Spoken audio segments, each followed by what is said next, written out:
नमस्कार दोस्तों, आप सभी का स्वागत है इस चैनल जीवन के सार पर। हमेशा एक नई प्रेरणादायक कहानी आपको मिलती है समझने में, सुनने में, जो हमें एक नई जीवन की एक नई दिशा देती है। जब भी हम विषम परिस्थिति से गुजरते हैं, इस कहानियों के द्वारा हम बाहर निकलने का हमें मार्ग मिल जाता है। ऐसे चार दोस्त थे, चारों दोस्त चेन्नई में पहुंचे थे और वहाँ पर वो एक मेले में बिछड़ गए। उन्हें सभी को दिल्ली जाना था। काफ़ी दूसरे को ढूंढने का प्रयास किए पर वो लोग एक दूसरे को संपर्क नहीं कर पाए।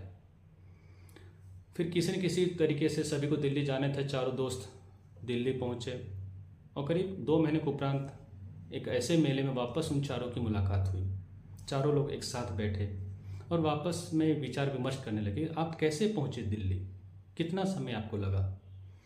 अब देखिए, जो उन्होंने उत्तर देते हैं तो उससे हमें जीवन के 4 भाग समझ में आते हैं, जीवन के 4 पहलू समझ में आते हैं कि उन 4 मित्रों में से मैं कौन सा मित्र था।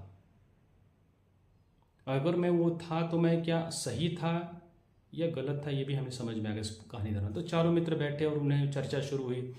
तो पहले ने कहा कि मुझे आने में यहाँ पे करीब 1 महीना लग गया। मैं घोड़े से आया था, घोड़े पे बैठकर, क्योंकि जल्दी आकर क्या करता था, आखिर मुझे यहाँ पे व्यवसाय करना था। सोचा कि आज नहीं तो कल करूँगा, कल नहीं तो परसों करूँगा, इसलिए मैंने घोड़े का सहारा लिया और मैं आराम से घूमते घूमते आराम से 1-1.5 महीने में पहुँचा यहाँ पर।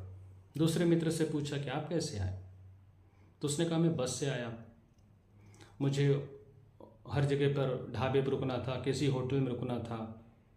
मैं अपने जीवन को आज जीना चाहता था। आज, कल तो दिल्ली में तो मुझे पहुँचना था, पर आज तो मैं जीवन को जी लूँ, इसलिए मुझे आने में 7 दिन लग गए।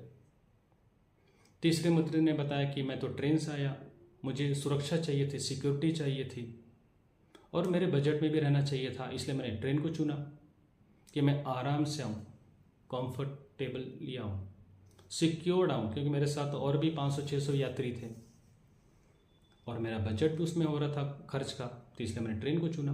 तो मैं 2 दिन में पहुँच गया। चौथा जो मित्र था वो पहुंचा करीब 3 घंटे में पहुंच चुका था, क्योंकि उसने फ़्लाइट लिया था चेन्नई से दिल्ली का।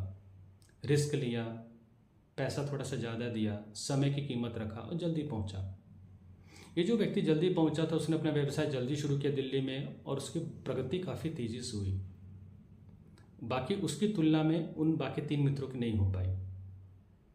अब देखिए, जो पहला व्यक्ति था जिसने कहा कि मैं घोड़े से गया था, ये ऐसे व्यक्ति होते हैं जिन्हें इनके अंदर होता है प्रोकास्टिनेशन। प्रोकास्टिनेशन में आज का काम मैं कल करूंगा, क्या फ़र्क पड़ता अगर आज नहीं किया तो। ये लोग 1-1.5 महीना लेट नहीं होते, अपने जीवन के लक्ष्य से 1-1.5 गुना पीछे चले जाते हैं। दूसरा जो मित्र था